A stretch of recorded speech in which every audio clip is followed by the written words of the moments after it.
నమస్తే, నేను Roja. Welcome to Raj news. అతడే ఒక సైన్యం. పార్టీ వర్కింగ్ ప్రెసిడెంట్ అయినా పార్టీకి కార్యకర్తనే అంటారు. అలాగే పనిచేస్తారు. ఆ పనితీరే ఆయనకు ఒక స్పెషల్ ఇమేజ్, స్పెషల్ మార్క్ని తీసుకొచ్చింది. కేటీఆర్ అనే 3 అక్షరాలు బ్రాండ్ను క్రియేట్ చేసింది. సో ఆ పార్టీ ఇప్పుడు రజతోత్సవాలకు సిద్ధమవుతున్న వేళ రాజకీయం కొత్త టర్న్ తీసుకుంటోంది. ముందు ఆ పార్టీ కాంగ్రెస్ ప్రభుత్వాన్ని ఏ రకంగా ఎదుర్కోవడానికి వ్యూహాలు సిద్ధం చేసుకుంటోంది, ఇవన్నీ మాట్లాడదాం. నాతో పాటు BRS party working president KTR గారు ఉన్నారు. నమస్తే అండి. నమస్తే రోజా గారు. సో జలదృశ్యం టు ఎల్కతుర్తి, ఈ 25 ఏళ్ల ప్రస్థానం ఎలా చూస్తున్నారు? జలదృశ్యం ప్రస్తావించారు కాబట్టి 2001లో జలదృశ్యం, 2022 కల్లా తెలంగాణలో ఒక సజల ధారగా, సజల దృశ్యంగా కూడా కేసీఆర్ గారు ఆవిష్కరించారు. ఎందుకంటే ఏ నిధులు, నీళ్లు, నియామకాలు అనే నినాదంతోనైతే తెలంగాణ ఉద్యమం ప్రారంభమైందో దానికి సంపూర్ణంగా కేసీఆర్ గారి నాయకత్వంలో మొదటి 10 ఏళ్లలోనే ఒక గట్టి పునాది వేసి బ్రహ్మాండంగా ఆశించిన మేరకు మేము సంతృప్తికరంగా ఫలితాలు సాధించగలిగామని అనుకుంటున్నాం. సరే, పార్టీగా ఒక రాజకీయ పార్టీ అప్పుడప్పుడు గెలుస్తాం, అప్పుడప్పుడు ఓడిపోతాం, అది పెద్ద విషయం కాదు. కానీ డెఫినెట్గా 25 ఏళ్ళు ఒక్కసారి వెనక్కి తిరిగి ఫ్లాష్ బ్యాక్లోకి పోతే మొత్తం పతాక సన్నివేశం, అంటే క్లైమాక్స్ అంటారు, లేక పీక్ అంటారు కదా, పీక్ మూమెంట్ అంటారు కదా. నా పర్సనల్ ఒపీనియన్ అయితే ఖచ్చితంగా 2009 డిసెంబర్ 9 ఒక గ్లోరియస్ ఒకేషన్. ఆ రోజు దశాబ్దాల కళ నెరవేరి భారత రాజకీయ వ్యవస్థ అల్టిమేట్గా కేసీఆర్ గారి నిరాహార దీక్షకు తల ఒగ్గి తెలంగాణ ప్రక్రియ ఏర్పాటు చేస్తున్నాము అనే అనౌన్స్మెంట్ ఏదైతే కేంద్ర హోంమంత్రి గారు చేశారో అది ఒక గొప్ప సన్నివేశం. ఆ తర్వాత అల్టిమేట్గా బిల్లు పాస్ కావడం 5 ఏళ్ల తర్వాత. ఈ 2 సందర్భాలు నన్ను అడిగితే they stand out in my memory. ఇక మిగతా అంటారా, గవర్నమెంట్లోకి రావడం, పనులు చేయడం, ఇవన్నీ కూడా పార్ట్ ఆఫ్ గవర్నెన్స్, అంతేగాని అల్టిమేట్గా nothing can eclipse the achievement of Telangana. అయితే 2001లో ఎప్పుడైతే ఈ పార్టీ పెట్టాలి అన్నటువంటి ఆలోచన కేసీఆర్ గారి మధ్యలో మెదిలినప్పుడు యువర్ సో యంగ్, అప్పుడు యంగ్ మ్యాన్, అండ్ మీ ఫ్యామిలీకి ఒక బ్రెడ్ విన్నర్, ఒక రిస్క్ చేసి నేను పార్టీని పెట్టాలి అని వస్తున్నప్పుడు what was your mind set అప్పుడు? కేసీఆర్ గారు ఈరోజు కాదండి, he's always been a risk taker. ఆయన ఈరోజు కాదు, ఆయన రాజకీయ జీవితం ప్రారంభమైంది 78, 79 ఆ ప్రాంతంలో. అంటే యాజ్ అ యంగ్ స్టూడెంట్ ఆయన పోస్ట్ గ్రాడ్యుయేషన్ పూర్తి చేసిన తర్వాత స్టూడెంట్ పాలిటిక్స్లో కూడా యాక్టివ్గా ఉన్నారు. ఆ తర్వాత వెంటనే యూత్ కాంగ్రెస్లో చేరారు. సంజయ్ గాంధీ గారితో బాగా సన్నిహితంగా ఉండేవారు. తర్వాత 82, 83 దాకా ఎన్టీ రామారావు గారు పార్టీ పెట్టేదాకా కూడా కాంగ్రెస్లోనే కొనసాగారు. యూత్ కాంగ్రెస్ వైస్ ప్రెసిడెంట్గా కూడా ఉన్నారు రాష్ట్రానికి. కాబట్టి ఆయన ఈరోజు కాదు, మొదటి నుంచి రిస్క్ టేకరే. ఓకే. ఆయన ఎప్పుడైనా కూడా ఏ నిర్ణయం తీసుకున్నా పూర్తి స్థాయి ఆలోచించి నిర్ణయం తీసుకుంటారు. కానీ తీసుకున్న తర్వాత ఒకసారి ఆ సబ్జెక్టులోకి దిగిన తర్వాత మాత్రం డెఫినెట్గా ఆయన ఈ టేక్స్ కంప్లీట్ రిస్క్. లేకపోతే 2001లో మీరు అన్నట్టు కేసీఆర్ గారు వయసు ఎంత? 46 ఏళ్ళు. 46 ఏళ్ళ వయసులో అప్పటికి మంత్రిగా పనిచేసిన ఒక వ్యక్తి, అప్పుడు డిప్యూటీ స్పీకర్గా ఉన్న వ్యక్తి, నిజంగా చెప్పాలంటే ఏమాత్రం రిస్క్ తీసుకోకుండా జీవితాంతం ఇంకా చివరి దాకా 70-75 ఏళ్ళ దాకా ఒక మంత్రిగా లేదా ఇంకా మరింత ఉన్నతమైన స్థాయిలో ఉండేదానికి అవకాశం ఉంటుంది. కానీ కేసీఆర్ గారు అన్నీ కాదనుకొని, మరి నిజంగా ఆ రోజు ఒకసారి పరిస్థితులు కూడా ఆలోచిస్తే ఒక సాహసం, ఒక దుస్సాహసం ఒక రకంగా చెప్పాలంటే ఆ రోజు పార్టీ పెట్టడం. ఒకవైపేమో అప్పుడు చంద్రబాబు నాయుడు గారి ప్రభుత్వం ఇక్కడ ఆంధ్రప్రదేశ్లో, చంద్రబాబు గారి ప్రభ ఆ రోజు భారతదేశ స్థాయిలో వెలిగిపోతుంది. ఆయన ఎన్డీఏ కన్వీనరు, ఆయన ఒక విజనరీ అని ఓ రకమైన ఒక ఇంప్రెషన్ మొత్తం భారతదేశం అంతా ఉంది. ఇంకోవైపు ఎన్డీఏ ప్రభుత్వం అటల్ బిహారీ వాజ్పేయి గారి నాయకత్వంలో వారున్నారు. మూడోది కాంగ్రెస్ పార్టీ, ఒక 100 సంవత్సరాల చరిత్ర కలిగిన పార్టీ మూడోది. ఈ 3 పార్టీలను తట్టుకొని తెలంగాణలో ఇంకొక పార్టీ అడుగు పెట్టాలి అంటేనే అదొక సాహసం. అందులో రాజకీయాలు సర్వసాధారణంగా కావాల్సినది మీరు చూస్తే, ఇప్పుడు ఒక ఎన్టీఆర్ గారు పార్టీ పెట్టారు అంటే ఆయనకి సినిమా గ్లామర్ ఉంది. ఆయన దేవుడిగా ఆరాధించే వాళ్ళు ఎంతోమంది ఉన్నారు. ఎందుకంటే రాముడు, కృష్ణుడు అంటే ఎన్టీ రామారావు గారే గుర్తొచ్చే రోజులవి. కేసీఆర్ గారికి సినిమా గ్లామర్ లేదు, మజల్ పవర్ లేదు, మనీ పవర్ లేదు, మీడియా పవర్ లేదు, కాస్ట్ బేస్ లేదు. అన్నింటికి మించి తెలంగాణ ఇష్యూ కూడా అప్పటికే చాలా డిస్క్రెడిటెడ్ ఇష్యూ. అంటే ప్రజల్లో అప్పటికే ఒక రకమైన అనుమానం, అంటే ఎప్పుడు రాజకీయ నాయకులు వాడుకుని వదిలేస్తారు తెలంగాణ ఇష్యూని అనే ఒక అపప్రద. ఇంత అనుమానంలో ఆ రోజు ప్రయాణం ప్రారంభమైంది. అదే సినిమా పాట ఉంటుంది, గాలి వానలో వాన నీటిలో పడవ ప్రయాణం, గమ్యం ఎక్కడో తీరం ఎక్కడో తెలియదు పాపం. అలాంటి పరిస్థితిలో ప్రయాణం ప్రారంభించి 46 ఏళ్ల వయసులో ఒక యువకుడు జీవితానికి ఒక లక్ష్యం పెట్టుకుని నేను తెలంగాణ సాధించడమే నా లక్ష్యం అని బయలుదేరాలంటే అదొక దుస్సాహసం. కానీ కేసీఆర్ గారు నిజంగా కూడా ఒక స్వాప్నికుడు, సాహసి. Adventurous man. కాబట్టే ఆ నిర్ణయం తీసుకొని మొదటి బహిరంగ సభలోనే ప్రజలకు చెప్పారు, నాకు తెలుసు మీకు రాజకీయ వ్యవస్థ మీద అపనమ్మకం ఉంది, అందుకే నేను మీకు మాటిస్తున్నాను, ఎత్తిన జెండా దించితే తెలంగాణ వచ్చేదాకా నేను వెనక్కి తగ్గితే రాళ్లతోని కొట్టి చంపే అధికారం మీకు ఇస్తున్నా. ఈ మాట బహుశా భారత రాజకీయ చరిత్రలో ఏ నాయకుడు కూడా మాట్లాడలేదు. నేను మాటిస్తున్నాను, మాట తప్పితే నన్ను కొట్టి చంపండి అని చెప్పిన నాయకుడు కేసీఆర్. కాబట్టి ఒక అరుదైన నాయకుడు ఆయన నాయకత్వంలో పనిచేయడం, అల్టిమేట్గా తెలంగాణ సాధించడం, nothing can eclipse that thrill and feeling. Okay, అయితే మీరు 2006లో అమెరికా నుంచి కరీంనగర్ ఉప ఎన్నిక కోసం వచ్చారు. నాన్నకు చెప్పకుండా వచ్చేసానని చెప్పారు. అంటే ఎందుకు నాన్నకు చెప్తే ఒప్పుకోరు అని అటువంటి ఒక ఆందోళన? అంటే సహజంగానే ఏ తల్లి అయినా తండ్రి అయినా పేరెంట్ ఎవరైనా, ఇప్పుడు నేను కూడా నాకు 2 పిల్లలు, వాళ్ళు ఏదైనా రిస్క్ తీసుకుంటారంటే వద్దురా అంటారు. అంటే మనం we're conservative when it comes to our children. వదిలే, ఎందుకు పడతారేమో, దెబ్బ తగులుతుందేమో, ఎందుకులే, ఆ టైప్లో ఉంటాం. సో అట్లాగే కేసీఆర్ గారు కూడా, నేను 2003 డిసెంబర్లో నాకు పెళ్ళయింది.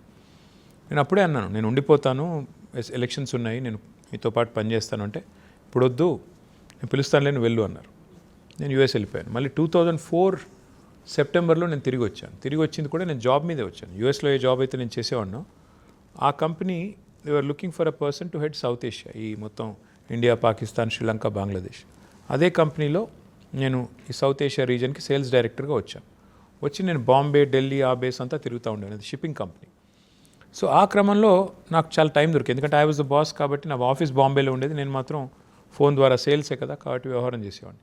ఆ టైంలో నాకు చాలా టైం దొరికింది కేసీఆర్ గారితో, జయశంకర్ గారితో, విద్యాసాగర్ రావు గారితో, వీరందరితో. ఢిల్లీలో అప్పుడు కేసీఆర్ గారు కేంద్ర మంత్రిగా ఉన్నారు. గడిపేదానికి చాలా టైం దొరికింది నాకు.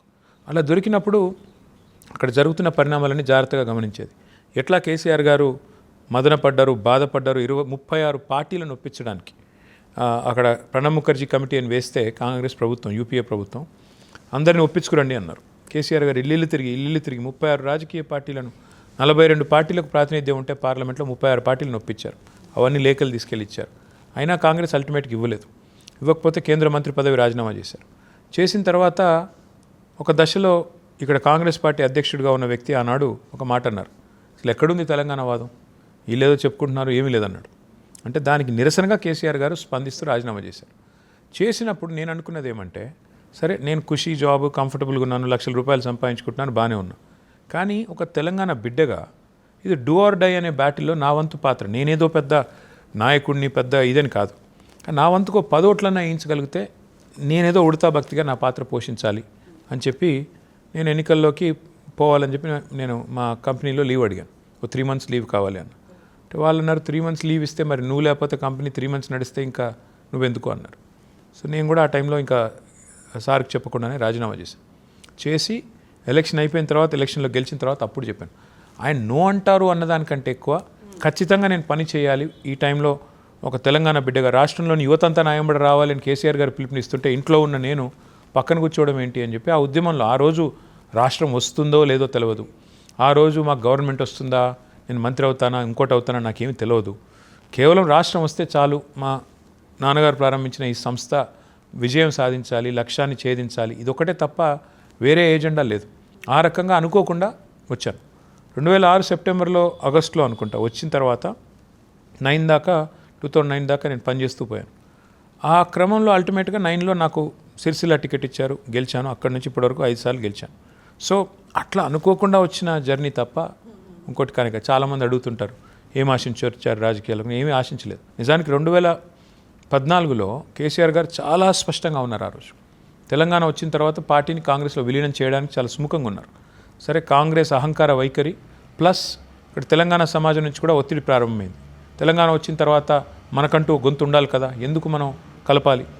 ఆ క్రమంలో అల్టిమేట్గా మేము వెనక్కి తగ్గాల్సి వచ్చింది తప్ప నిజానికి లేకపోతే అదే రోజున ఎన్నో ఉద్యమ పోరాటాల ఫలితం కొట్లాడి సాధించుకున్న తెలంగాణ.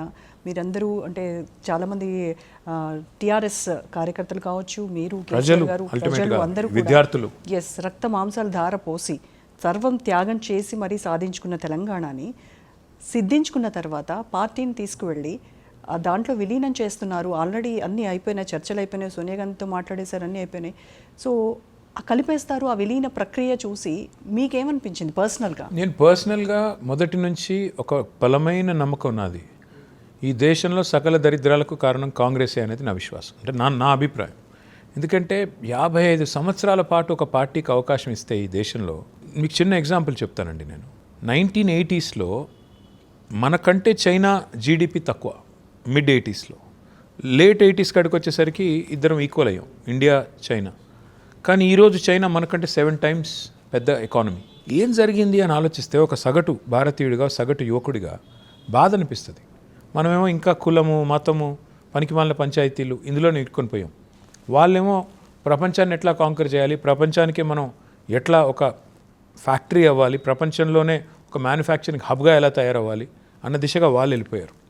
అంటే ఇక్కడ ఎక్కడో కాంగ్రెస్ పార్టీ యొక్క వైఖరి వల్ల, వారు పునాది సరిగ్గా వేయకపోవడం వల్లనే ఇదంతా జరిగింది అనేది ఒక సగటు భారతీయుడిగా, ఒక సగటు పౌరుడిగా, ఒక యువకుడిగా నా ఆవేదన. అట్లా కాంగ్రెస్ అంటే మొదటి నుంచి నాకు ఒక అసహ్యం. 2014లో ఎప్పుడైతే కేసీఆర్ గారు కాంగ్రెస్లో విలీనం అన్నారో, సరే అల్టిమేట్గా ఆయన పార్టీ అధ్యక్షులు, ఆయన ఒక నిర్ణయం తీసుకొని ఎస్ అన్న తర్వాత కట్టుబడి ఉండాలి. నేను నాకుగా నేనే నిర్ణయం తీసుకున్నానంటే నా వైఫ్కి చెప్పాను, హరీష్ రావు గారికి కూడా చెప్పాను. నేను లాస్ట్ డే నాది పాలిటిక్స్లో, సోనియా గాంధీ గారి ఇంటికి పోతున్న రోజు నాకు ఇంకెంతకంటే ఏం అవసరం లేదు, మనం సామాన్యంగా మన పని మనం చేసుకుందాం అని చెప్తే నా వైఫ్ వాజ్ వెరీ హ్యాపీ. తర్వాత అట్లాగే హరీష్ రావు గారు కూడా చెప్పాను, నేను బాబా ఇది నాకు లాస్ట్ డే అని చెప్పి వారికి కూడా చెప్పాను. అంటే అల్టిమేట్గా నేను చూసింది ఏమంటే, మనం అనుకున్న లక్ష్యం అయిపోయింది అనుకున్నాం.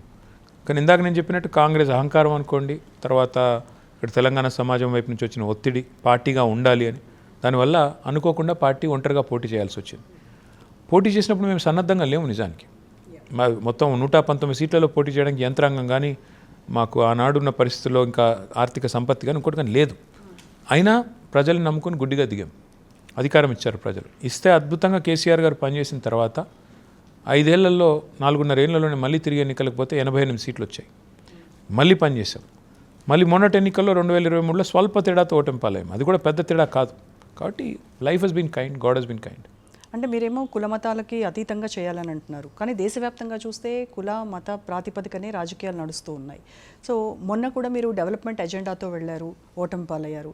మరి ఇప్పుడు వీటన్నింటినీ కాదని కొత్తగా ఏ ఎజెండాతో మీరు జనాల్లోకి వెళ్ళి? నేను రోజా గారు, నేను ఒకటి మాత్రం పక్కాగా చెప్తున్నాను, ఈ కులాలు మతాలు భోజనం పెట్టవు. తాత్కాలికంగా రాజకీయంగా లాభం కొంతమందికి చేకూరుతుందేమో, కానీ కులం పేరిట, మతం పేరిట చేసే డ్రామాలు ప్రజల పేదల కడుపులు అయితే నింపవు.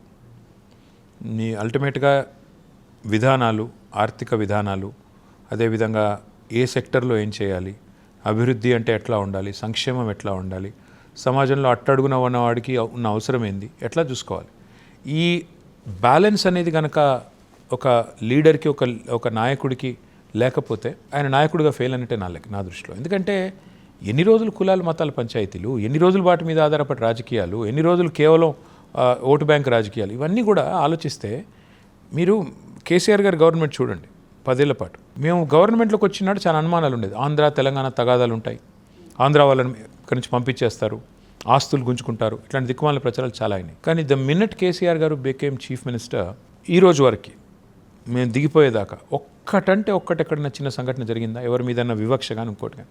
మనుషుల్ని మనుషుల్లాగా చూసాము, పేదరికమే గీటురాయిగా తీసుకున్నాము, వారికి కావాల్సిన సంక్షేమ పథకాలు ఏంటో డిజైన్ చేశారు. అల్టిమేట్గా రాష్ట్ర ఆదాయం ఎలా పెరగాలి, రాష్ట్ర సంపద ఎలా పెరగాలి, ఆ దిశగా ప్రయత్నం జరిగింది తప్ప పొరపాటున కూడా ఒక్కటంటే ఒక్కరోజు కూడా కులాలు మతాలు ఇలాంటి చిల్లర రాజకీయాలు మేము చేయలేదు. భారతదేశంలోనే అతిపెద్ద టెంపుల్ 1800 కోట్ల రూపాయలతో ప్రభుత్వ డబ్బుతో కట్టిన ఒకే ఒక్క నాయకుడు కేసీఆర్. కానీ ఈజ్ ఎ స్పిరిచువల్ హిందూ, ఆయన పొలిటికల్ హిందూ కాదు. అందుకే దాన్ని రాజకీయం చేయలేదు, దానికి రకరకాలుగా ఓట్ల పొందే ప్రయత్నం కానీ ప్రచారం కానీ చేయలేదు. అట్లాగే ఆయన అన్ని మతాలని గౌరవించారు. యాదాద్రి కట్టిన, ఆయుత చండీ యాగం చేసిన, ఇంకోవైపు ఇఫ్తార్ ఇచ్చిన, ఇంకోవైపు ఇతర కులాలను కూడా ఇతర మతాలను కూడా సమానంగా గౌరవించిన, ఇది కేసీఆర్ గారి యొక్క ఆయన రాజనీతి. అందుకే నేను అనేది ఏమంటే, అట్లా అల్టిమేట్గా దీర్ఘకాలంగా ఒక పార్టీ స్థిరపడాలి అంటే ఆ ఐడియాలజీ ఉండాలి, డెవలప్మెంటల్ నేషనలిజం ఉండాలి, జాతీయవాదం ఉండాల్సిందే, దేశభక్తి ఉండాల్సిందే. కానీ అభివృద్ధితో సమ్మిళితమైన ఆలోచన ఉండాలి తప్ప కులము మతము అని చెప్పి ఇతరుల్ని శత్రువుగా చూపెట్టి అది పద్ధతి కాదు, మంచిది కూడా కాదు. సో అది మీ సిద్ధాంతం కూడా కాదంటారు? డెఫినెట్గా కాదు. ఇప్పుడున్న పరిస్థితుల్లో అయితే నాకు తెలిసి భారతదేశంలో ప్రస్తుతం అవసరం ఎవరు అంటే, నిజంగా కూడా కేసీఆర్ లాంటి విజనరీ లీడర్లు, ఎవరికైతే ఈ దేశం యొక్క సామాజిక స్వరూపం పట్ల సంపూర్ణ అవగాహన ఉందో, సామాజిక స్పృహ ఉందో, ఈ దేశంలో ప్రజల అవసరాలు, ఆర్థిక అవసరాలు కానీ, ఈ దేశ ప్రజల యొక్క ప్రాధాన్యాలు కానీ ఏం ఉండాలి అనే విషయంలో కొంత గ్రామీణ స్థాయి నుంచి వచ్చిన వ్యక్తి, గ్రాస్ రూట్స్ నుంచి వచ్చిన వ్యక్తి కాబట్టి కేసీఆర్ గారికి ఉండే ఒక అవగాహన బహుశా భారతదేశంలో ఎవరికీ లేదని నా అభిప్రాయం. కేటీఆర్ గారు, మీరు యూఎస్ నుంచి వచ్చినప్పుడు అంటే పార్టీకి ఉడతాభక్తిగా నేనేదో చేయాలి అనే సంకల్పంతో వచ్చారు రాజకీయాల్లో. ఈ 20 ఏళ్ల మీ రాజకీయ జీవితంలో ఎప్పుడైనా ఎందుకు వచ్చాను అనే రిగ్రెట్ అయిన సందర్భాలు ఏమైనా ఉన్నాయా? చాలాసార్లు ఉన్నాయి. ఎందుకు అంటే పాలిటిక్స్లో పెద్ద ఛాలెంజ్ ఏంటంటే మనం సెన్సిటివ్గా ఉంటే మాత్రం ఎట్లా ఉంటుందంటే ఎవరైనా అవతల మాట అంటే పడలేం. ఎవరైనా గట్టిగా మాట్లాడినా పోనీ మనల్నన్నా పర్వాలేదు, మనకు సంబంధం లేని మన కుటుంబ సభ్యుల్ని లాగినప్పుడు, నా పిల్లల్ని, నా భార్యని, అప్పుడు అర్థం కాదు ఏం చేస్తున్నాం మనం, ఇందులో ఏం అవసరం ఉంది, మనకి మాటలు పడే అవసరం ఏముంది అని బాధ అనిపిస్తుంది. నిజంగా కూడా అప్పుడప్పుడు చాలా చాలా వేదన కలుగుతుంది. కానీ ultimately when you realise that this is territorial, ఇక్కడ నిన్ను కాదనేది, అల్టిమేట్గా ఆ పొజిషన్లో ఎవరున్నా వారిని అనడానికి ప్రయత్నం జరుగుతుంది. ఎందుకంటే వారి కన్ను మీ మీద కాదు, మీరు కూర్చున్న కుర్చీ మీద ఉంది, వారికి కావాలి మీ కుర్చీ, కాబట్టి ఈ గొడవ. సో అది అర్థం చేసుకున్నప్పుడు ప్లస్ రెండవది ఏంటంటే అల్టిమేట్గా మనం ఎంత బాధపడ్డా ప్రత్యేకంగా ఎందుకు వచ్చామా అని చెప్పి చాలాసార్లు రిగ్రెట్ అయినా కొన్ని పనులు చేసినప్పుడు ప్రజల నుంచి వచ్చే ఫీడ్బ్యాక్ కానీ సంతృప్తి కానీ ఉన్నప్పుడు అది చూసినప్పుడు మళ్ళీ ఇవన్నీ మర్చిపోతాం. So that's by and large what drives you. మధ్యలో ఎన్ని చికాకులున్నా, ఎన్ని చిక్కులున్నా అల్టిమేట్గా మళ్ళీ మిమ్మల్ని డ్రైవింగ్ ఫోర్స్ ఏంటి అంటే మీకు ప్రజా జీవితంలో ప్రజల వైపు నుంచి వచ్చే ఫీడ్బ్యాక్, సంతృప్తి, వాళ్ళకు ఒక మంచి పని చేసినప్పుడు వాళ్ళ వైపు నుంచి వచ్చే applause, that's what drives, recognition. అల్టిమేట్గా every human being craves for it.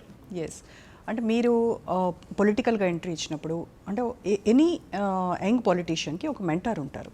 So అలా మీ మెంటార్ ఎవరు అని అంటే మీరు కేసీఆర్ గారు అని చెప్తారు. అదర్ దాన్ కేసీఆర్ గారు అని అంటే జయశంకర్ గారు, ప్రొఫెసర్ జయశంకర్. ఇన్ఫ్యాక్ట్ కేసీఆర్ గారి కంటే కూడా ఎక్కువ జయశంకర్ గారితో నేను ఇనీషియల్గా మొదటి 2 సంవత్సరాలు 3-4 సంవత్సరాలు ఇన్ఫ్యాక్ట్ చాలా సమయం గడిపాను. ఎందుకంటే ఆయన ఒక ఎన్సైక్లోపీడియా. కేసీఆర్ గారితో పాటు KCR garu is a politician who's trained in politics, real world politics. Jayashankar garu is an academician. Telangana మూమెంట్ని దగ్గర నుండి చూసి మొదటి నుంచి 1948 నుంచి సంపూర్ణమైన అవగాహన కలిగిన వ్యక్తి. సో వారితో చాలా కాలం గడిపాను. తర్వాత విద్యాసాగర్ రావు గారు, విద్యాసాగర్ రావు గారు. సో వీళ్ళిద్దరు కూడా పెద్ద మనుషులు, చాలా విషయాల్లో చాలా చక్కటి విషయాలు చెప్పేటోళ్ళు. ఉదాహరణకు మీకు ఒక మాట చెప్తాను. నేను జయశంకర్ గారిని అడిగాను, సార్ మరి వెనుకబాటుతనమే గీటురాయి అంటారు కదా తెలంగాణ ఉద్యమానికి, మరి అట్లాంటప్పుడు మహబూబ్ నగర్లో ఎక్కువ ఉండాలి ఉద్యమం, Karimnagar, Nizamabad relatively more developed కదా, కాబట్టి అక్కడ తక్కువ ఉండాలి, ఇక్కడ ఎక్కువ ఉండాలి, కానీ చూస్తేనేమో రివర్స్ ఉంది, ఇక్కడ ఎక్కువ ఉంది, ఎట్లా? ఆయన ఒక మాట చెప్పారు. ఆయన ఏమన్నారంటే, మీరు ఒకటి గుర్తుపెట్టుకోండి, ఇది ఒక ఇన్స్టిట్యూషన్కే కాదు, ఇండివిజువల్కే కాదు, ఎనీ సోషల్ గ్రూప్ కూడా ఇదే లాజిక్ వర్తిస్తుంది. పరిణామ క్రమంలో ఎవల్యూషన్లో మూడు స్టెప్స్ ఉంటాయి, 3 స్టేజెస్ ఉంటాయి. మొదటిది సెల్ఫ్ సఫిషియన్సీ, అంటే సాయంత్రం నాకు భోజనం ఎక్కడి నుంచి వస్తుంది, నా భార్య పిల్లలకి ఎక్కడి నుంచి పెట్టాలి, ఇది ఫస్ట్ స్టేజ్, స్వయం సమృద్ధి. అది సాధించిన తర్వాత నెక్స్ట్ గుర్తొచ్చేది సెల్ఫ్ రెస్పెక్ట్. సెల్ఫ్ సఫిషియన్సీ అయిపోయింది అనుకోండి, నెక్స్ట్ సెల్ఫ్ రెస్పెక్ట్. నా సంగతి ఏంటి, నేను మనిషిని కాదా, నన్ను ఈక్వల్గా ఎందుకు చూడట్లేదు, ఇది రెండోది. 3వ స్టేజ్ సెల్ఫ్ రూల్, స్వయం పాలన. సో ఆయన చెప్పింది ఏమంటే, నాకు ఇది అందరికీ వర్తిస్తుంది, కొన్ని కులాలకి కానీ, మతాలకు కానీ, సంఖ్యాపరంగా మెజారిటీ మైనారిటీ అనే దానికి కానీ, అట్లాగే ఇన్స్టిట్యూషన్స్కి, ఇండివిజువల్స్కి. జయశంకర్ గారు చెప్పింది ఏమంటే, ఇప్పుడు మహబూబ్ నగర్ అనేది సెల్ఫ్ సఫిషియన్సీ స్టేజ్లోనే ఉంది, ఇంకా వాళ్ళకి ఇంకా సెల్ఫ్ రెస్పెక్ట్ అనేది కొద్దిగా నెక్స్ట్ స్టేజ్. అదే కరీంనగర్లో, నిజామాబాద్లో ఆల్రెడీ నీళ్ళు వచ్చినాయి, సాగునీరు వచ్చింది ఎస్ఆర్ఎస్పీ ద్వారా, కాబట్టి ఆ ఏరియాలో ఆల్రెడీ చైతన్యం వచ్చింది, సెల్ఫ్ సఫిషియన్సీ వచ్చింది. నెక్స్ట్ సెల్ఫ్ రెస్పెక్ట్ సంగతి ఏంటి, తెలంగాణ ఉద్యమానికి ఊతం దొరికింది. సో అట్లా అర్థం చేసుకోవాలి, మన సమాజాన్ని అర్థం చేసుకుని దానికి అనుగుణంగా నడవాలి అని జయశంకర్ గారు ఒక చక్కటి మెంటర్గా నాకు చాలా సందర్భాల్లో గైడ్ చేశారు. వారికి ఇప్పుడు వారు స్వర్గస్థులైనారు. వారు ఎక్కడున్నా వారికి శతకోటి ప్రణామాలు. సో ఈ రజతోత్సవ వేడుకల్లో నిజంగా ఆయన మిస్ అవుతున్నాం. డెఫినెట్గా తెలంగాణ వచ్చినాడు కూడా ఆయన ఉంటే బాగుండేదని 1,00,000 సార్లు అనుకున్నాం. కేసీఆర్ గారు అన్నారు, మిగతా వాళ్ళందరం కూడా బాధపడ్డ పరిస్థితి. ఎందుకంటే ఆయన జీవితాంతం కోరుకున్న తెలంగాణ. ఆయన పెళ్లి కూడా చేసుకోలేదు, బ్రహ్మచారి, పెళ్లి చేసుకోలేదు, ఈ కాజ్కి అంకితమై పనిచేశారు. అట్లాంటి ఆయన తెలంగాణ వచ్చినప్పుడు లేరు, అదొకటి మాత్రం బాధాకరం. సో తెలంగాణ అంటే మీరు రాష్ట్రం సిద్ధించినప్పుడు 2009లో కేసీఆర్ గారు ఆమరణ దీక్షకు నేను కూర్చుంటాను అని ఆయన డిసైడ్ అయిపోయి ఫ్యామిలీ మెంబర్స్తో ఏమైనా డిస్కస్ చేశారా, మీతో కానీ అమ్మగారితో కానీ? This was a decision as a leader. కాబట్టి ఇందులో వ్యక్తిగా కంటే కేసీఆర్ గారు జీవించింది సమాజంలోనే ఎక్కువ. ఆయన ఒక కుటుంబ పెద్ద కావచ్చు, తండ్రి కావచ్చు, అంటే ఈ స్టెప్ ఆయన మాతో డిస్కస్ చేయలేదు. ఆయన నేరుగా ఒక పార్టీ అధ్యక్షుడిగా ఆ రోజున్న పరిస్థితుల్లో ఒక నిర్ణయం తీసుకున్నారు. అప్పుడు ఫ్రీ జోన్ అనే ఒక మూమెంట్ రావడం, అప్పుడు ఒక తీర్పు రావడం ఆ కోర్టులో దానికి పర్యవసానంగా ఉద్యోగుల్లో నిరసన వ్యక్తం కావడం, హైదరాబాద్ని అట్టెట్లా ఫ్రీ జోన్ చేస్తారు అని.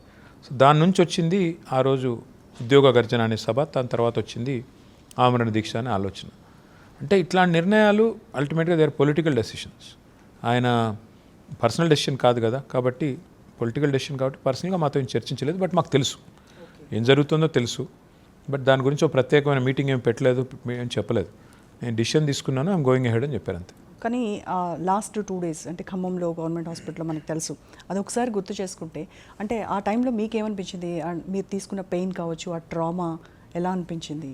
ఏం జరుగుతుందో తెలియదు, ఏమవుతుందో తెలియదు. టోటల్ ప్రజానీకం, తెలంగాణ ప్రజానీకం కూడా ఒక డివాస్టివేటెడ్ సిచ్యువేషన్లో ఉన్నారు. అంటే ఒకటి వాస్తవం అండి, ఆ రోజు పార్లమెంట్లో కూడా చర్చ జరిగి పార్లమెంట్ కూడా అపీల్ చేసి అంతటి స్థాయికి, అంటే దేశ రాజకీయ వ్యవస్థను ప్రభావితం చేయాలి అనే ఎజెండాతో ఏదైతే కేసీఆర్ గారు దిగారో ఆ రోజు అర్థమైంది. పార్లమెంట్లో చర్చ జరిగి పార్లమెంట్ సభ్యులందరూ అపీల్ చేస్తున్నప్పుడు, స్పీకర్ గారు కూడా అపీల్ చేసినప్పుడు అర్థమైంది దట్ ఆయన అనుకున్న లక్ష్యాన్ని, దేశం దృష్టిని ఆకర్షించాలి, జరుగుతున్న మోసం, కాంగ్రెస్ చేస్తున్న మోసాన్ని ప్రపంచం ముందు ఎండగట్టాలి అనే ఆలోచన ఏదైతుందో అది కరెక్ట్గా సఫలమయ్యారని అర్థమైంది. కానీ ఆయన రోజు రోజుకి మా కళ్ళ ముందు మేము చూస్తూ ఉన్నాం. ఒకరోజు ఆ సోడియం లెవెల్స్, పొటాషియం లెవెల్స్ ఏదో తగ్గితే బాడీ షివర్ స్టార్ట్ అయ్యి ఇట్లా బాడీ వాజ్ జంప్, ఇట్లా ఆల్మోస్ట్ ఒక 1 feet గాల్లో పడుతున్న పరిస్థితి బెడ్ మీద నిమ్స్లో. అవన్నీ కళ్ళతో చూసినప్పుడు మాత్రం భయం వేసేది, అరే ఏమైనా అవుతుందేమో. ఒక ఇంటెలిజెన్స్ అధికారి అయితే ఆయన ఐపీఎస్ ఆఫీసర్, ఆయన మమ్మల్ని పక్క తీసుకొని పోయి నన్ను ఒకసారి, తర్వాత మా మదర్ని ఒకసారి, తర్వాత మా సిస్టర్ని ఒకసారి, మిగతా వాళ్ళని ఒక్కొక్కసారిగా పక్క తీసుకెళ్ళి ఆయన రాత్రి ఈరోజు బ్రెయిన్ డెడ్ అయిపోతారు, రేపు చచ్చిపోతారు, ఆ టైప్లో ఆయన భయపెట్టడం. ఎవరికి ఏం పోతుంది, ఏం పోదు, 4 రోజులు బాధపడతారు, అల్టిమేట్గా మీ ఫ్యామిలీ లాస్ అవుతుంది, ఇట్లా చాలా భయపెట్టారు.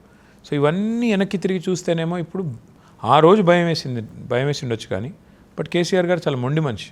మేము ఎవరు వెళ్ళి చెప్పినా వినే పరిస్థితులు లేరు. ఆయన సమస్య లేదు, నా బాడీ నాకు తెలుసు, ఏం కాదు, నేను ఇంకా తట్టుకోగలను అంటారు ఆయన. లేదు సార్ డాక్టర్లు ఎట్లా చెప్తున్నారు అంటే, సమస్య లేదు, నాది నాకు తెలుసు అంటారు.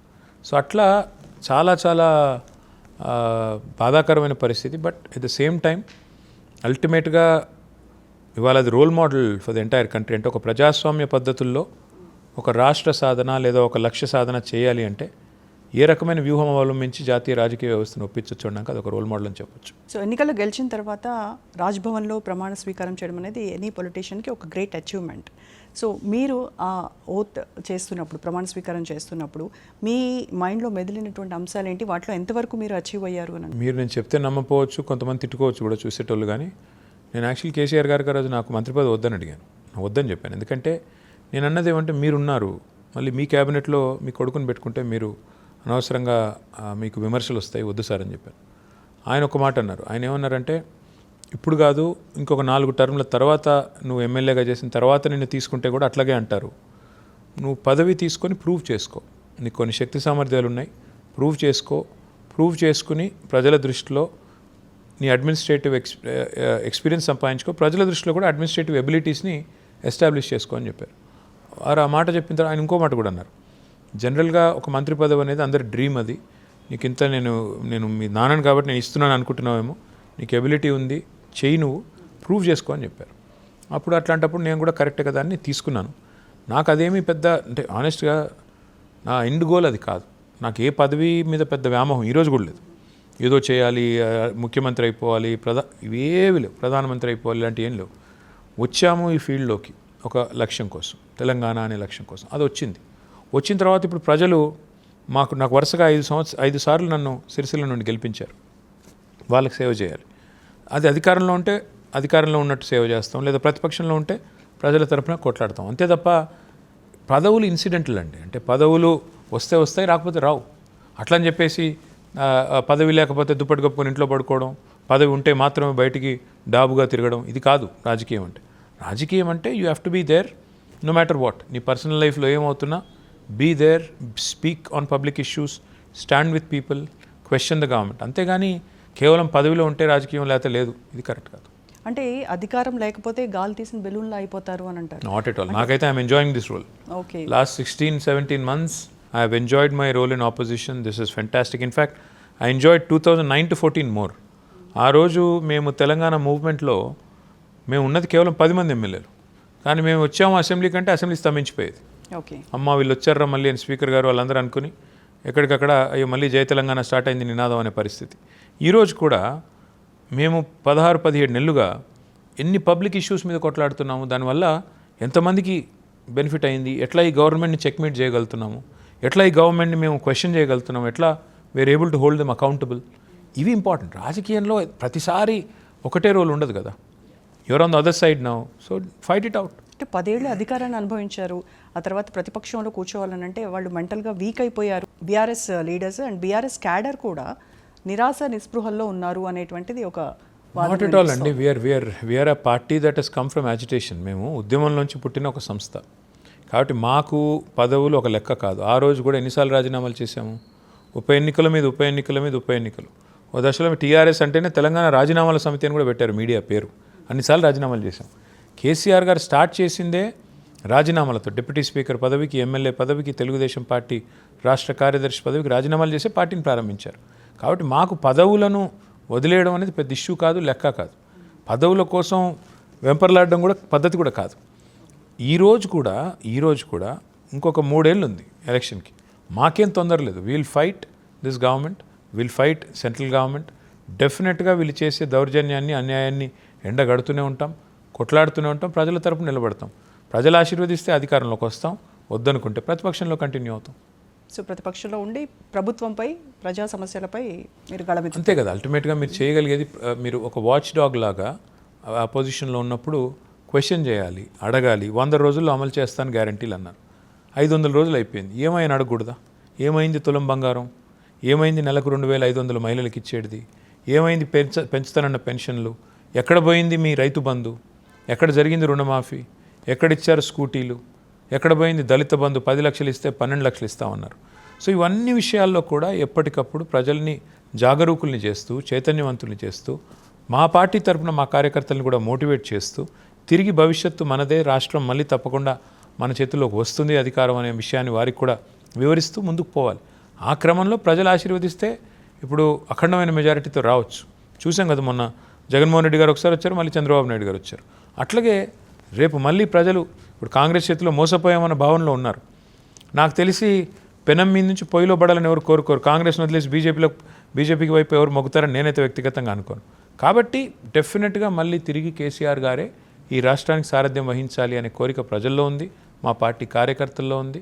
మేమందరం కూడా పనిచేసేది అల్టిమేట్గా మళ్ళీ ప్రజాసేవకు ఒక అవకాశం కోసం. కానీ మళ్ళీ కాంగ్రెసే ఖచ్చితంగా అధికారంలోకి వస్తుంది, బీఆర్ఎస్ పని అయిపోయింది, నేనే సీఎంగా ఉంటాను అని రేవంత్ రెడ్డి చెప్తున్నారు. సహజంగా చెప్పుకోవాలి కదా, చెప్పుకోకపోతే బాగుండదు కదా. నేను రేపు వెళ్ళి బీజేపీలో చేరుతాను అని రేవంత్ రెడ్డి గారు మోడీ గారు చెవిలో చెప్పారు, కానీ ఇక్కడ బయటకు వచ్చి చెప్పలేడు కదా అన్నమాట. కాబట్టి ఆయన బాధలు ఆయనకు ఉన్నాయి. ఆయన చుట్టూతా పాపం ఆయన ఉన్న ఎమ్మెల్యేలే ఆమోదించట్లేదు ఆయన ముఖ్యమంత్రిగా. ఒక ఆయన ఒకరోజు ఉత్తమ్ కుమార్ రెడ్డి ముఖ్యమంత్రి అంటాడు, ఇంకో ఆయన పొంగులేటి ముఖ్యమంత్రి అంటాడు, ఇంకో పేరు చెప్తారు. ఆ పార్టీలోనే వాళ్ళ ఎమ్మెల్యేల మధ్యనే పాపం ఆయనకి ఇంకా కూడా ముఖ్యమంత్రి అనే విషయంలో యాక్సెప్టెన్స్ రావట్లేదు. ఆయన 10 ఏళ్ళు ఉంటారా, 15 ఏళ్ళు ఉంటారా, మీరు ఎట్లా చెప్తాం, జ్యోతిష్యులం కాదు. కానీ బట్ అల్టిమేట్గా ప్రజలు ఎవరిని కోరుకుంటే వాళ్ళు ప్రజాస్వామ్యంలో లీడర్ అవ్వాలి. నాకున్న విశ్వాసం అయితే ఖచ్చితంగా నెక్స్ట్ గవర్నమెంట్ మళ్ళీ బీఆర్ఎస్లో వస్తుంది. ఓకే, మీరు కూడా రేవంత్ని సీఎంగా యాక్సెప్ట్ చేయట్లేదు అంటే రేవంత్ రెడ్డి గారు ఆ సీఎం పదవికి తగ్గ విధంగా ప్రవర్తించట్లేదు. వాస్తవం ఏంటి అంటే ఆ పదవికి రావాలి అనేది ఆయన ఎప్పటి నుంచో 15 ఏళ్ళుగా అందరికీ చెప్తున్నాడు, నాకు కూడా చెప్పాడు చాలాసార్లు. మేము అప్పుడు అసెంబ్లీలో కొలీగ్స్ కదా 2009-14. సో అప్పుడు ఆయన ఓపెన్గా చెప్పేటోడు, నేను ఎప్పటికైనా ఈ టార్గెట్ నా సీట్ అది అని. సో ఇప్పుడు ఆ టార్గెట్ కొట్టేశారు కదా. కొట్టిన తర్వాత మీరు ఆ సీట్లో కూర్చున్న తర్వాత ముఖ్యమంత్రిగా ప్రవర్తించాలి కదా, హుందాగా ప్రవర్తించాలి కదా. బజారు భాష, మరి ఏదో రోడ్ల మీద కొట్లాడుకున్నట్టు సిల్లీగా కొట్లాడడం, ఇంకా కూడా ప్రతిపక్షంలోనే ఉన్నట్టు మా మీద దుమ్మెత్తిపోయడం, ఇచ్చిన హామీలు గాలికి వదిలేయడం. అసలు ఎక్కడ ఈ 16-17 నెలల్లో ఎక్కడన్నా ఒక్కసారన్నా హుందాగా వ్యవహారం చేసిన పరిస్థితి ఉందా? ఎంతసేపు తెల్లారు లేస్తే కత్తులు దూసినట్టుగా. అరే మీరు మొన్ననే ముఖ్యమంత్రి అయ్యారు, అందుకే అసెంబ్లీలో అడిగాను నేను, ఎందుకు స్వామి నీకు ఇంత ఫ్రస్ట్రేషను, మంచిగా పని చేసుకో, హ్యాపీగా ఉల్లాసంగా పనిచేయి, ఎందుకు ఈ ఫ్రస్ట్రేషన్ అని అడిగాను. సమాధానం లేదు. ఆయనకి పరిపాలన రావడం లేదు, ఎలా హామీలు అమలు చేయాలో తెలియదు. ఎందుకంటే అడ్డగోలు హామీలు ఇచ్చారు, అరిచేతిలో వైకుంఠం చూపెట్టారు. ఇప్పుడేమో ఎట్లా పరిపాలించాలో తెలియదు, గందరగోళమైన పరిస్థితిలో ఉన్నారు. దాంతో మమ్మల్ని ఏదో ఒకటి చేసి బదనాం చేసి డైవర్ట్ చేయాలి, ఏదో ఒకటి చేసి అయినా సరే ప్రజల్ని కన్ఫ్యూజ్ చేయాలి. 3D మంత్రం అండి ఆయనది. Deception, destruction, distraction. డిసెప్షన్ అంటే మోసం, డిస్ట్రక్షన్ అంటే విధ్వంసం, డిస్ట్రాక్షన్ అంటే దృష్టి మలచడం.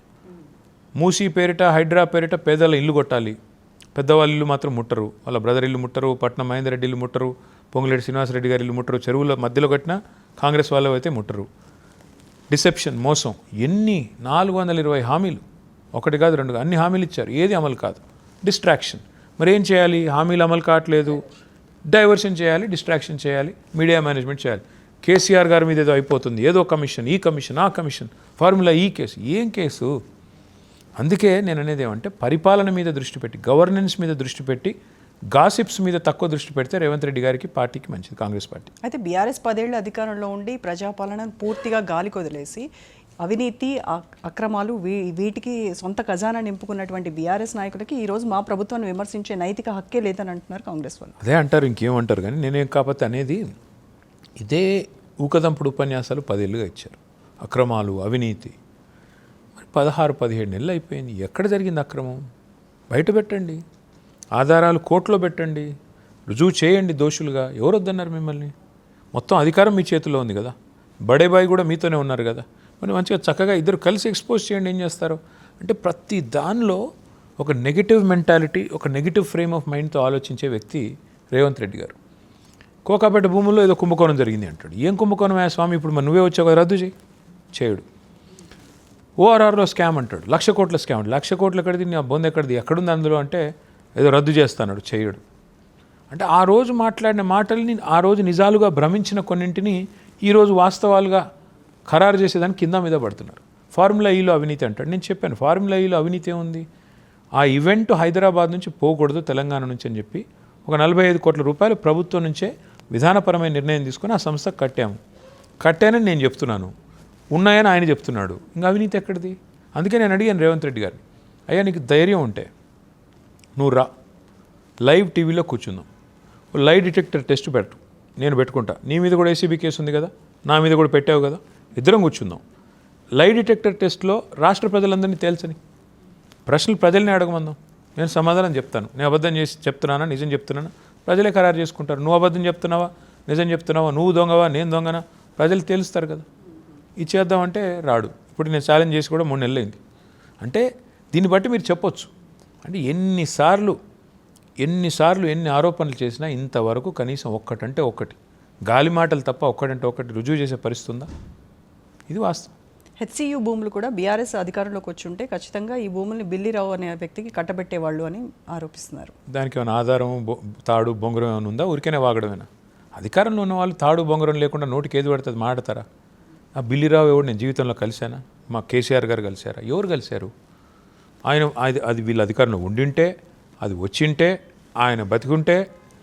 ఇది ఎట్లుందంటే నాదేదో ఉంది చూడండి కథ, మల్లయ్యకి 9 ఎడ్లు అన్నాడంటే, ఎట్లా అంటే నాకు మా అత్తగారు 2 ఎడ్లు ఇస్తే, ఇక్కడ 2 ఎడ్లు నాకు గాల్లో పోతుంటే దొరికితే, ఈ టైప్లో తాడు బొంగరం లేని మాటలు ఇవన్నీ, అర్థం లేకుండా, అర్థం పర్థం లేకుండా మాట్లాడే మాటలు. సో మీరు చాలా కాన్ఫిడెంట్గా దీనిపైన విచారణ చేయి, నీకు కావాలంటే అవసరమైతే జైలు. ఇంకేం చెప్పాలి? లై డిటెక్టర్ టెస్ట్ తీసుకుంటానని చెప్తున్నాను. రేవంత్ రెడ్డి గారు కూడా వస్తే ఇద్దరం కలిసి సరదాగా తీసుకుందాం అని చెప్తాను. ఏం చెప్పాలి నేను అంతకంటే? కానీ వీటన్నిటికీ కాంగ్రెస్ ముందుకు రాదు అని బీజేపీ ఆరోపిస్తుంది. ఎందుకంటే బీఆర్ఎస్ కాంగ్రెస్ ఇద్దరు ఒకటే.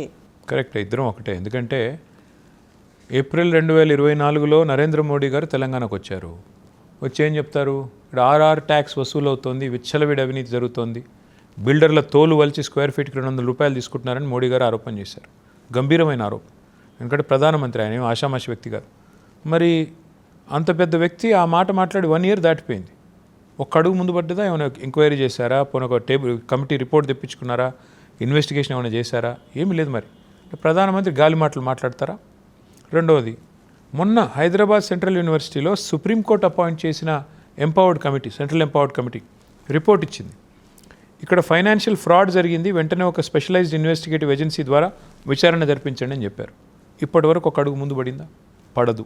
అట్లాగే అమృత్ అనే కేంద్ర ప్రభుత్వ పథకంలో రేవంత్ రెడ్డి గారి బావమరిది సృజన్ రెడ్డి అనే ఆయనకు సంబంధించిన కంపెనీ 2 కోట్ల లాభం, ఆ కంపెనీది యాన్యువల్ ప్రాఫిట్. ఆ కంపెనీకి 1137 కోట్ల వర్క్ ఇచ్చారు. ఏ అర్హత లేకపోయినా అన్నీ అక్రమంగా అడ్డదారిన అడ్డగోలుగా పెట్టారు. నేను మొత్తం ఆధారాలతో సహా వెళ్ళి కేంద్ర ప్రభుత్వంలో ఉండే మున్సిపల్ మంత్రి ఎంఎల్ ఖట్టర్ ఆయనకి ఇచ్చొచ్చా. ఇంతవరకు చర్య లేదు. పొంగులేటి శ్రీనివాసరెడ్డి గారి ఇంటి మీద ఈడీ రైడ్ అవుతుంది 6 నెలల కిందట. మొత్తం మీడియాలో వస్తుంది, రైడ్ అయింది, నోట్ల మెషిన్లు పోతున్నాయి లోపలికి, చాలా నోట్ల కట్టలు ఉన్నాయి. ఇంతవరకు ఏమైందో ఈడీ చెప్పదు, పొంగులేటి చెప్పడు. తెల్లారి మర్నాడు అదానీ గారితో రహస్య సమావేశం ఐటీసీ కోహినూరులో. ఎవరితో కలిసి ఉన్నారు కనబట్టలేదా ప్రజలకి? ఇప్పుడు ఇంత స్పష్టంగా రేవంత్ రెడ్డిని కాపాడుతున్నది కేంద్ర ప్రభుత్వం అని అర్థమైన తర్వాత మీరు ఇంకోటి కూడా ఆలోచించండి. సోనియా గాంధీ గారి మీద, రాహుల్ గాంధీ గారి మీద మొన్న ఈడీ ఛార్జ్ షీట్ వేసింది నేషనల్ హెరాల్డ్ కేసులో A1 A2 అని. దేశం అందరూ మాట్లాడారు, కాంగ్రెస్ వాళ్ళు, ఒక్క రేవంత్ రెడ్డి గారు తప్ప. అంటే ఇది భవిష్యత్ రాజకీయాలకు సూచికనా? ఈరోజు వరకు మాట్లాడలేదు రేవంత్ రెడ్డి గారు, ఈరోజు వరకు కూడా. అంటే దీన్ని బట్టి మనం అర్థం చేసుకునేది ఏమంటే ఖచ్చితంగా రేవంత్ రెడ్డి గారు ఒక ఎజెండాతో మోడీ గారికి అక్కడ స్పష్టమైన ఒక అండర్స్టాండింగ్తో ఇద్దరు పోతున్నారు. నువ్వు నన్నేమనొద్దు, నేను నిన్నేమనొద్దు, ఇద్దరం కలిసి బీఆర్ఎస్ మీద పడదాం, ఆ క్రమంలో పోతాం. కానీ ప్రజలకు మాత్రము ఏంటి ఈ కుమ్మక్కు రాజకీయాలు? బీఆర్ఎస్ బీజేపీ ఒకటని కాంగ్రెస్ బీజేపీ ఒకటని బీఆర్ఎస్, ఎవరెవరితో దానికి ప్రాతిపదిక ఉండాలి కదా రోజా గారు. ఇప్పుడు మేము బీజేపీ ఒకటి, దానికి ప్రాతిపదిక ఏంటి అసలు ఆధారం ఏంటి? ఇప్పుడు మేము కాంగ్రెస్ ఒకటి. ఇప్పుడు నేను చెప్తున్నాను, ఇంత స్పష్టంగా ఇద్దరు కూడా తోడు దొంగల మాదిరిగా ఒకరినొకరు కాపాడుకుంటున్నారని నేను చెప్తున్నాను. కాదు అని చెప్పడానికి మీరేమైనా ఉంటే చెప్పండి. ఎందుకు ఈడీ పొంగులేటి గారి మీద చర్య తీసుకోవట్లేదు చెప్పగలుగుతారా? ఎందుకు సుప్రీంకోర్టు ఎంపవర్డ్ కమిటీ చెప్పిన తర్వాత కూడా ఇన్వెస్టిగేటివ్ ఏజెన్సీని అపాయింట్ చేయదు కేంద్ర ప్రభుత్వం చెప్తారా? అమృత్ స్కామ్లో ఆధారాలతో సహా వెళ్ళిచ్చి వచ్చిన తర్వాత కూడా ఈ రోజు వరకు ఎందుకు యాక్షన్ ఉండదు చెప్తారా? ఎందుకు రేవంత్ రెడ్డి గారు RR ట్యాక్స్ వసూలు చేస్తున్నారని ప్రధాని అన్న తర్వాత కూడా సంవత్సరం తర్వాత కూడా ఒక్క అడుగు ముంగట పడదు? ఎవరిని కాపాడుతున్నారు? ఎవరెవరితో కలిసి ఉన్నారు ఇక్కడ? మాకేం అవగాహన ఉంది బీజేపీతో కాంగ్రెస్తో? మాకు ఉండాల్సిన అవసరం కూడా ఏముంది ఇప్పుడు? అండ్ HCU భూములు ప్రభుత్వానివే అని చెప్పేసి సుప్రీంకోర్టు కూడా స్పష్టం చేసింది అంటున్నారు. మరి దీంట్లో బీఆర్ఎస్కి ఉన్నటువంటి అభ్యంతరం ఏంటి? లేని జింకల్ని, లేని నెమళ్ళని ఫ్యాబ్రికేటెడ్గా అక్కడ AI ద్వారా సృష్టించి అనవసర దుష్ప్రచారం చేస్తున్నారు బీఆర్ఎస్ వాళ్ళు. సరే, అది ఎట్లా అయిపోయిందంటే వీళ్ళు నిజంగా సర్కార్ నడపట్లేదు, సర్కస్ నడుపుతున్నారు. ఒకరోజేమో అక్కడ గుంట నక్కలు ఉన్నాయి, జింకలు లేవంటాడు. మళ్ళీ తెల్లారేసరికి 100 ఎకరాలు సాఫ్ చేసి 4 రోజుల్లో కోర్టును మోసం చేసి JCBలు పంపించి అడావుడి చేస్తారు. ఆ 100 ఎకరాలు సాఫ్ చేసిన తర్వాత అక్కడ ఉన్న జంతువులు రోడ్ల మీదకి వస్తుంటే అవి AI అంటాడు. అంటే ఇప్పుడు జస్టిస్ గవాయ్ గారు కూడా నేను ఆ వీడియో చూశాను, ఆ జంతువుల ఆర్తనాదాలు విన్నాను అన్నారు. మరి ఆయన మీద కూడా కేసు పెడతారా రేవంత్ రెడ్డి గారు సుప్రీంకోర్టు జస్టిస్ మీద? అంటే ఇంత మూర్ఖంగా మేము చెప్పిందే వేదం, మేము చెప్పిందే నిజం. ఏంటి ఇక్కడ ఇష్యూ ఏంటి అసలు? 400 ఎకరాలు హైదరాబాద్ సెంట్రల్ యూనివర్సిటీ పక్కనే ఉన్న ఒక భూమిని 2003 ప్రాంతంలో అప్పటి ప్రభుత్వం ఒక వ్యక్తికి కేటాయించింది. అది తప్పని తర్వాత వచ్చిన కాంగ్రెస్ ప్రభుత్వం రద్దు చేసింది. ఆ ప్రైవేట్ వ్యక్తి కోర్టుకు పోయాడు. ఆ కేసు దాదాపు 20 ఏళ్ళు నడిచింది.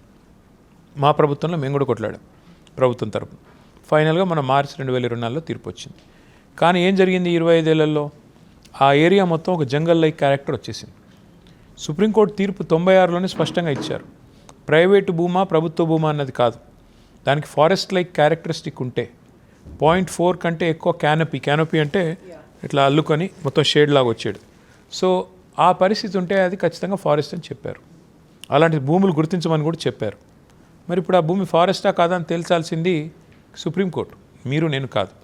ఆ భూమిని కోర్టులో మ్యాటర్ ఉండగా కొట్టిపారేసి ఎన్వైర్మెంటల్ ఇంపాక్ట్ అసెస్మెంట్ చేయకుండా, అక్కడ ఏం పక్షులు ఉన్నాయి, ఏం పశువులు ఉన్నాయి, ఏం చెట్లు ఉన్నాయి, ఈ అసెస్మెంట్ చేయకుండా ఒక రియల్ ఎస్టేట్ గూండాలాగా మొత్తం వెళ్ళి అర్ధరాత్రి కొడతా అపరాత్రి కొడతా అంటే పిల్లలు తిరగబడ్డారు. మేము అక్కడ అడుగు కూడా పెట్టలేదు సెంట్రల్ యూనివర్సిటీలో, మేము కాలు కూడా పెట్టలేదు, మేము రాజకీయం చేయలేదు. మీ రాహుల్ గాంధీ లాగా వచ్చి సెంట్రల్ యూనివర్సిటీలో ధర్నా కూడా చేయలేదు. పిల్లలు ఆందోళన చేస్తే మేము సంఘీభావం అని చెప్పాం. మేమేం చేసాము ఇందులో? అక్కడ AI అంటాడు, ఒకవైపు ఏమో AI సిటీ కడతానంటాడు, ఇంకోవైపు AIతోనే అదిరిపోతున్నాడు ఒక చిన్న దీంతో. నేను అనేది ఏమంటే అల్టిమేట్గా ఈ ప్రభుత్వానికి కనీసం ఇంగితం కూడా లేదు. ఆ భూమి నిజంగానే మీరు ఏమైనా చేయదలుచుకుంటే ఇంత దొంగల్లాగా ఎందుకు చేయాలి? మీ భూమి అయితే, ప్రభుత్వ భూమి అయితే దొంగల్లాగా అర్ధరాత్రి అపరాత్రి లైట్లు పెట్టుకొని 100 మంది పోలీసులను పెట్టుకొని చేసే పనేమి? ప్రభుత్వ భూమి అనే మాట నిజమే అయితే, యూనివర్సిటీది కాదు అనేది నిజమే అయితే ఎందుకు మీరు దొంగలాకపోయారు? అందులోకి ఎందుకు పిల్లల మీద లాఠీచార్జ్ చేశారు? ఎందుకు మీకు దొంగరాత్రి ఫ్లడ్ లైట్లు పెట్టుకుని చేయాల్సిన పరిస్థితి ఎందుకు వచ్చింది? ఇది దానికి సమాధానం లేదు వాళ్ళ దగ్గర. సో బీజేపీ తెలంగాణలో పుంజుకుంటోంది, ఓటు బ్యాంకు పెంచుకుంటోంది.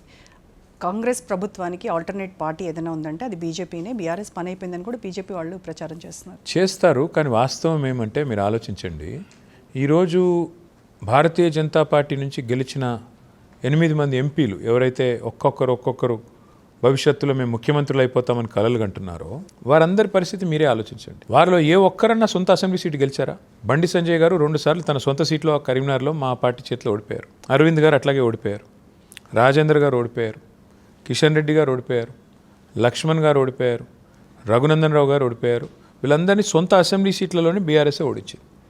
వీళ్ళందరూ మళ్ళీ పార్లమెంట్ కాడికి వచ్చేసరికి మోడీ హవాలో గాలివాటంగా గెలుస్తున్నారు. సొంత అసెంబ్లీ సీటే గెలవలేని వాళ్ళు వేరే వాళ్ళని ఎట్లా గెలిపిస్తారో అధికారంలోకి ఎట్లా వస్తారు మీరు నాకు చెప్పండి. నాకు తెలియక అడుగుతా. అంటే ఏదో గాలి, అసలు దేశవ్యాప్తంగానే మోడీ గారి గాలి తగ్గుతోంది కదా. ఇప్పుడు 11 మీరు చూడండి, మొదటిసారి మేము గెలిచాం, ఆయన గెలిచారు 14లో. మేము 63 సీట్లు గెలిచాం, ఆయన 278 అది గెలిచినట్టున్నారు. రెండోసారి మేము 88 గెలిచాం, ఆయన 303 గెలిచారు. మూడోసారి మేము 39 గెలిచాం, ఆయన 240 గెలిచారు. నిజంగా చెప్పాలంటే ఇద్దరం ఓడిపోయాం. ఆయన ఓడిపోయారు, మేము ఓడిపోయాం నైతికంగా. 273 మ్యాజిక్ ఫిగర్. ఆయన ఇది కేవలం అత్యవసర మార్కులతో మిత్రపక్షాలతో అధికారాన్ని చెలాయిస్తున్నారు. గ్రాఫ్ తగ్గుతోంది. మరి దేశవ్యాప్తంగానే మోడీ గారి ప్రభ తగ్గుతున్నప్పుడు తెలంగాణలో ఎట్లా పెరుగుతుంది? దాని లాజిక్ ఏంది? ఏముంది మీరు చేసింది తెలంగాణకి? ఒక గుడి కట్టారా? ఒక బడి కట్టారా?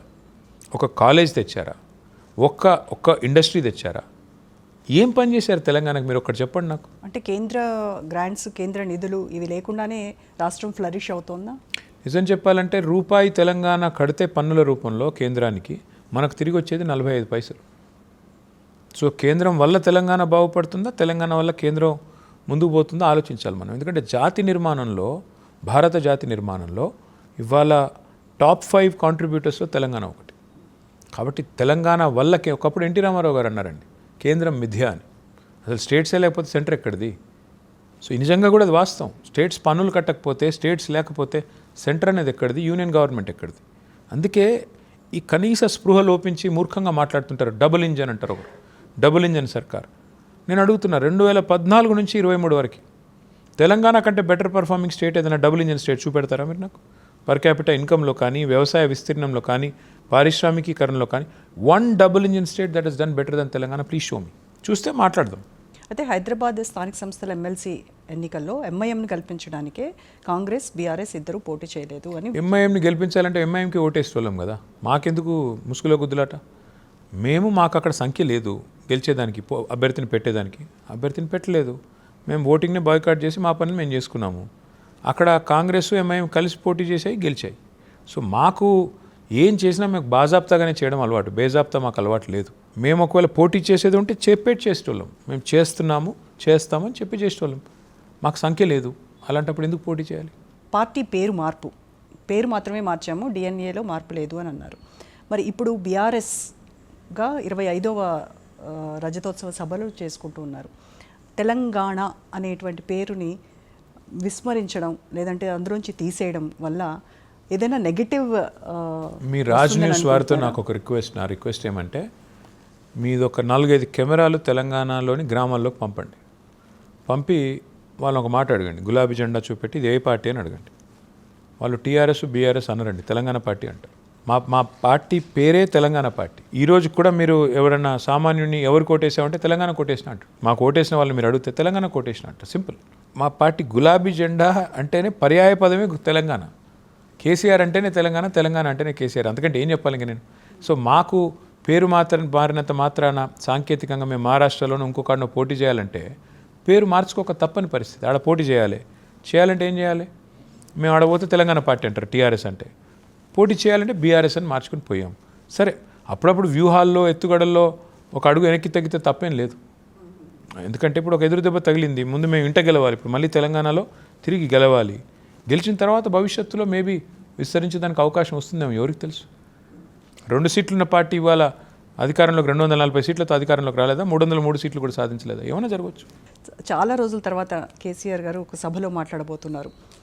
ఏం జరగబోతోంది, ఏం మాట్లాడతారు అనేటువంటి ఉత్కంఠ తెలంగాణ సమాజం వ్యాప్తంగా ఉంది. కేసీఆర్ గారు ఏమంటే, నాకు ఆ మధ్యన త్రివిక్రమ్ శ్రీనివాస్ గారు అని డైరెక్టర్ ఉంటారు, ఆయన ఒక సభలో చెప్పారు, చాలామంది చరిత్రను సృష్టిస్తారు కానీ కేసీఆర్ గారు చరిత్రతో పాటు జియోగ్రఫీని కూడా సృష్టించారు అని.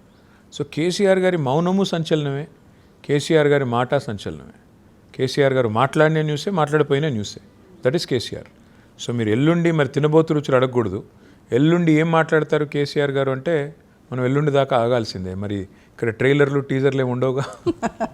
Right, okay. అసెంబ్లీకి వచ్చి ప్రతిపక్ష నేతగా ఎందుకు ఆయన గడమెత్తట్లేదు, ప్రజా సమస్యలపైన ఎందుకు పోరాటం చేయట్లేదు అని అడుగువాళ్ళు. పాపం రేవంత్ రెడ్డి గారు మమ్మల్ని తట్టుకోవట్లేదు, కేసీఆర్ గారిని ఏం తట్టుకుంటారులేండి, ఆయన పారిపోతారు. కానీ నేను అనేది ఏమంటే రేవంత్ రెడ్డి గారు బజారు భాష మాట్లాడడం మానేస్తే, రేవంత్ రెడ్డి గారి మంత్రులు కొంత సంస్కారంతో వ్యవహారం చేస్తే, మానేస్తాం గౌరవిస్తామని చెప్తున్నారు కదా వాళ్ళు. అంటే అది కుక్కతో ఒక వంకర అంటారు కదా, అది మారే కేసు కాదు. అది మాకు తెలుసు కదా, మా పార్టీలో ఉండిపోయిన ఆయన కదా, ఆయన ఏం కొత్తోడు కాదు. మాకు 2001 నుంచి 2006 దాకా మా పార్టీలో ఉన్నాడు. అది ఆ మనిషి మారే పరిస్థితి లేదు, ఆ మనస్తత్వం మారదు. అలాంటి వ్యక్తి అంత దుర్భాషలు ఆడుతున్నప్పుడు జర్నలిస్టులను పట్టుకొని, లేడీ జర్నలిస్టులను పట్టుకొని గుడ్డలు కూడా తీసుకొడతా అంటాడు. ఇది మంచిదేనా? ఇది సభ్య సమాజం, నాగరిక సమాజం ఆమోదించే భాషనా?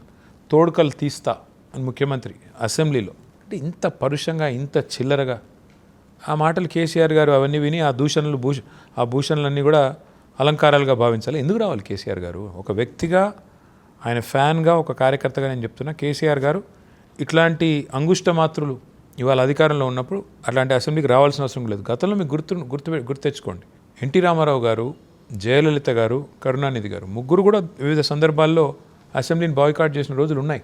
కాబట్టి ఇదేదో కొత్త కాదు, ఇదేమి మొదటిసారి కాదు. సో ఫైనల్గా సభ ఎంత మేరకు సక్సెస్ అవుతుంది, జనం ఎంత వస్తారు అని అనుకుంటున్నారు? మాకైతే విపరీతమైన ఒత్తిడి ఉంది. ఎందుకంటే మా కార్యకర్తలు, ఇప్పుడు ఉదాహరణకు సిరిసిల్లాని తీసుకుంటే, మేము అనుకున్నది ఒక సంఖ్య, కానీ దానికి రెట్టింపు ఉత్సాహంతో మేము వస్తామని, కానీ అక్కడ బండ్లు లేవు, వాహనాలు లేవు, పెడదామంటే కూడా అట్లాంటి పరిస్థితి ఉంది.